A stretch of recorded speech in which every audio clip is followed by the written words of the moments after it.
جی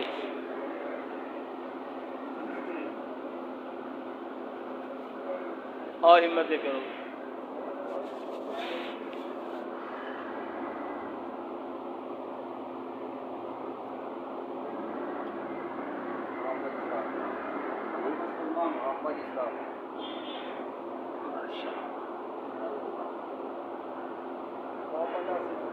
محمد آصف ماشاء اللہ.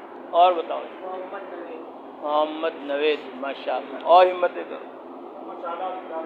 محمد شاداب 4 ماہ اللہ قبول فرمائے. مقیم احمد جی. محمد ساحل. محمد ساحل ماشاء اللہ. اور ہمتیں کرو گے اور ارادے کرو. محمد ساجد ماشاء اللہ. اور بتاؤ. محمد احسان اللہ قبول فرمائے. اور بتاؤ.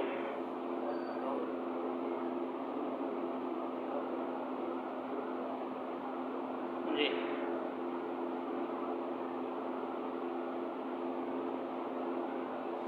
بولو بھائی بولو.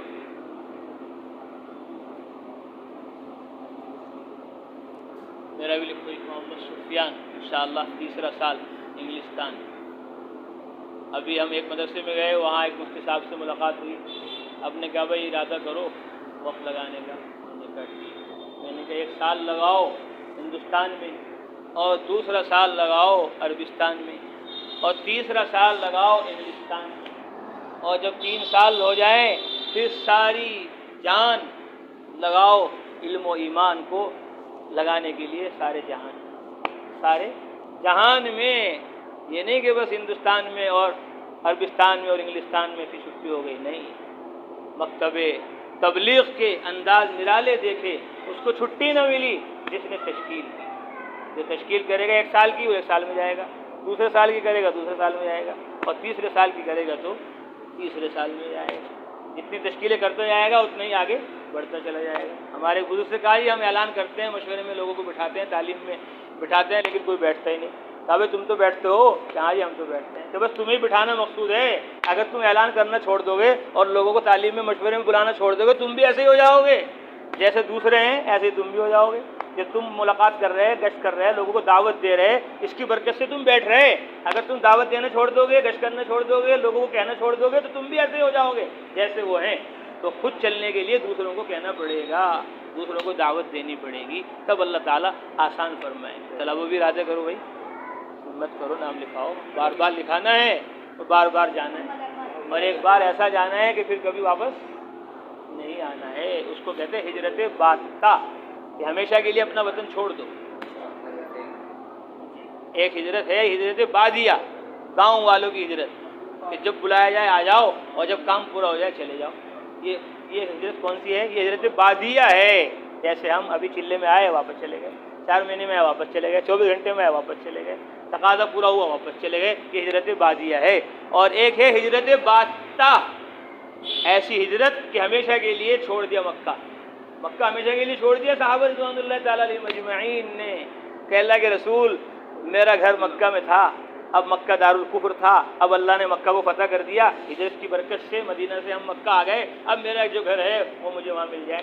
کہا بھائی چاہو تو یہ لے لو اور چاہو تو جنت میں. یہ جنت میں چاہیے کہ میں بھی چھوڑ دوں اس کو. عبداللہ ابن عمر رضی اللہ تعالیٰ عنہ جب گزرتے تھے مکہ میں, اپنے اس گھر کے پاس سے جو ان کا مکہ میں تھا اب مدینے میں ہو گئے, تو چہرے کے اوپر کپڑا ڈال لیتے تھے کہ جس گھر کو چھوڑ دیا اللہ کے لیے بس چھوڑ دیا, اب ہم مدنی ہیں, ہجرت ہماری کامل اور مکمل ہے. تو آپ صلی اللہ علیہ وسلم نے مکہ چھوڑا, ایسا چھوڑا ایسا چھوڑا, آج تک کہاں ہیں؟ مدینہ منورہ میں ہیں, واپس نہیں آئے. اس کو کہتے ہیں ہجرت باتا, کہ ایسی ہجرت ہمیں کرنی ہے کہ ہمیشہ کے لیے وطن چھوڑ دو, تبلیغ کے لیے, دعوت کے لیے, اللہ کے کلمے کو بلند کرنے کے لیے.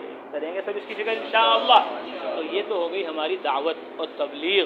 اور علم حاصل کرنے کے لیے یہ بچے ہیں, حافظ بن رہے, قاری بن رہے, عالم بن رہے, اور ہمیں بھی اپنے بچوں کو حافظ بنانا ہے, عالم بنانا ہے, تاکہ سارے عالم کے تقاضے ہمارے گھر سے پورے ہونے چاہیے.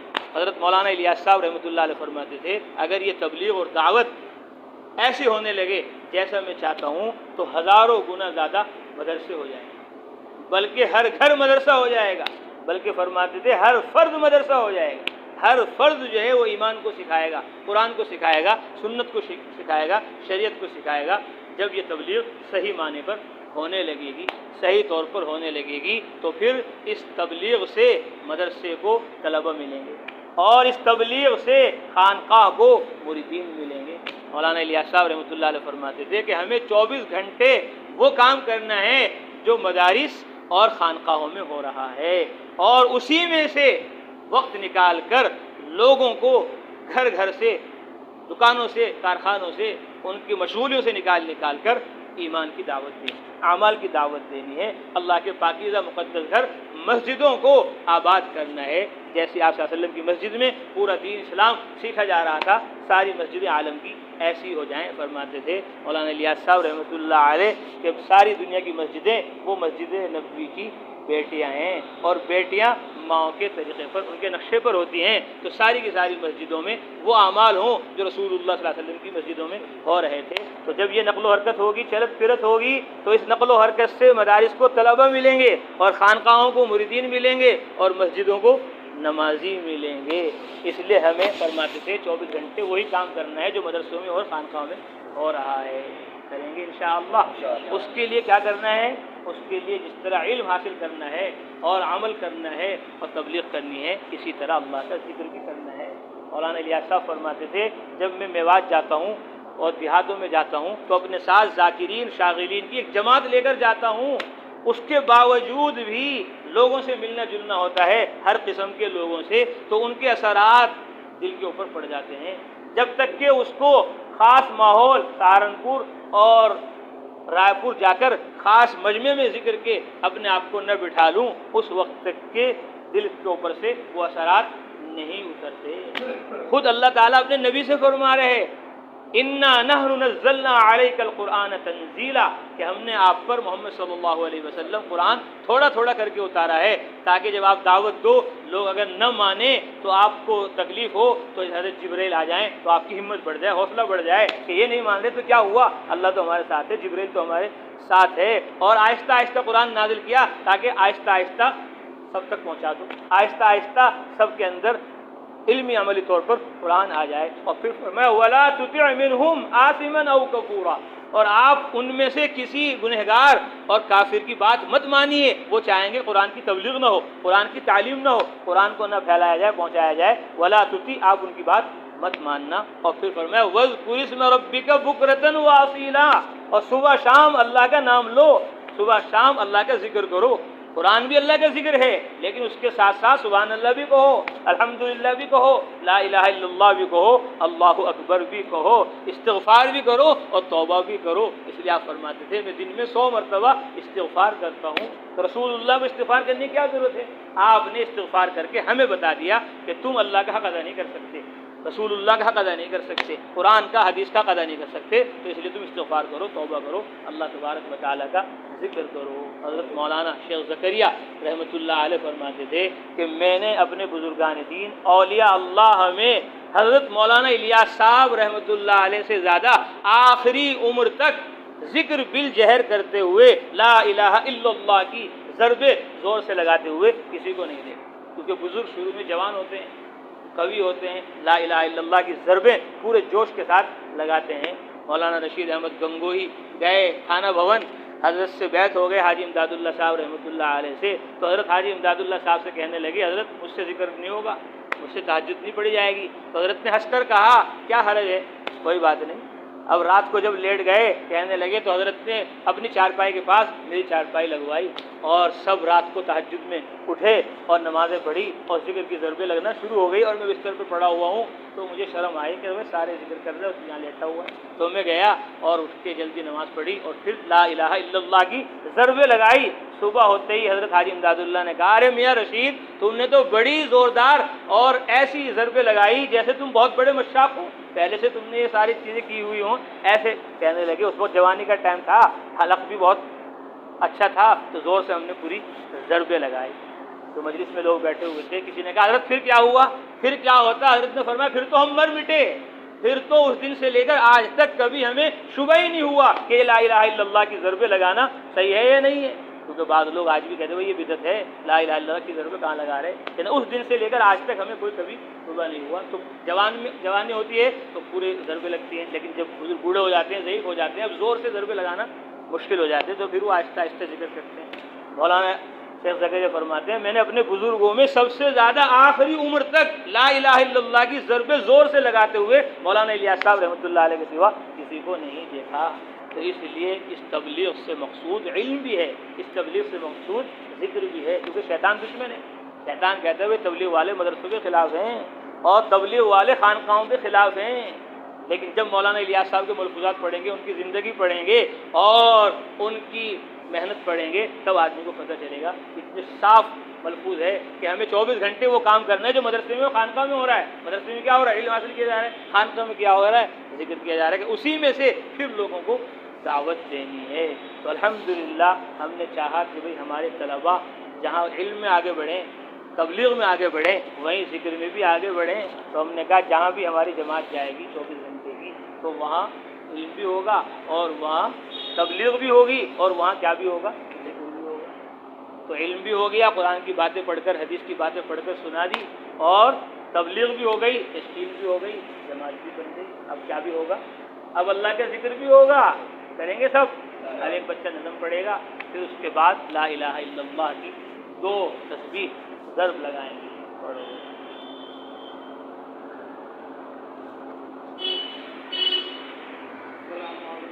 وعلیکم السلام۔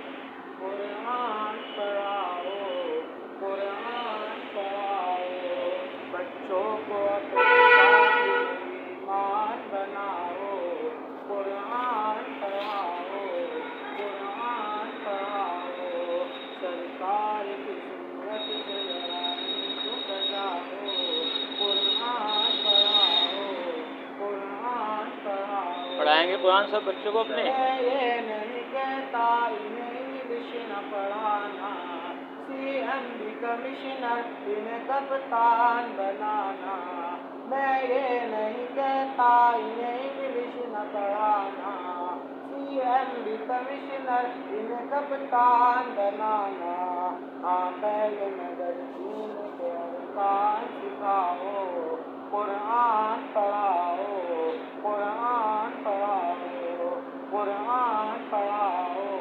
قرآن پڑھاؤ۔ پڑھائیں گے سب انشاءاللہ۔ BS بھی کراؤ، انہیں MBA کراؤ، سائنس بھی پڑھاؤ اور چاند پہ جاؤ، BS بھی کراؤ، انہیں MBA کراؤ، سائنس بھی پڑھاؤ اور چاند پہ جاؤ، ہے شرط مگر پہلے مسلمان بناؤ، قرآن پڑھاؤ، قرآن پڑھاؤ۔ تبلیغی آئے ہیں، تبلیغی آئے ہیں، تبلیغی آئے ہیں، تبلیغی آئے ہیں، تبلیغی آئے ہیں، اللہ قوت کے پرچم لہرائے ہیں، تبلیغی آئے ہیں، تبلیغی آئے ہیں، بچوں کو جو رستے پہ لائے ہیں، تبلیغی آئے ہیں، تبلیغی آئے ہیں۔ نام نہیں تھا کوئی بھی جماعت کا الیاس کی، نہ کوئی ذاتی فائدہ بصیرت کے اخلاص کی، نام نہیں تھا کوئی بھی جماعت کا الیاس کی، نہ کوئی ذاتی فائدہ بصیرت کے اخلاص کی، اخلاص کی برکت سے دنیا پہ چھائے ہیں۔ ابھی امریکہ میں شکاگو میں اجتماع ہو رہا ہے،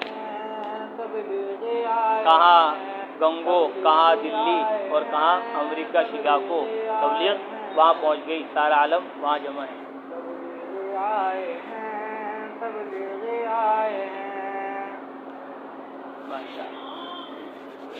اب 2 تسبیح لا الہ الا اللہ کی پڑھیں گے۔ لا الہ جب کہیں گے تو یہ سمجھیں گے کہ اللہ کا ہر غیر ہمارے دل سے نکل رہا ہے، اور جب الا اللہ کہیں گے تو یہ سمجھیں گے کہ اللہ کا یقین، اس کی محبت ہمارے دل میں آ رہی ہے، اور درمیان میں محمد الرسول اللہ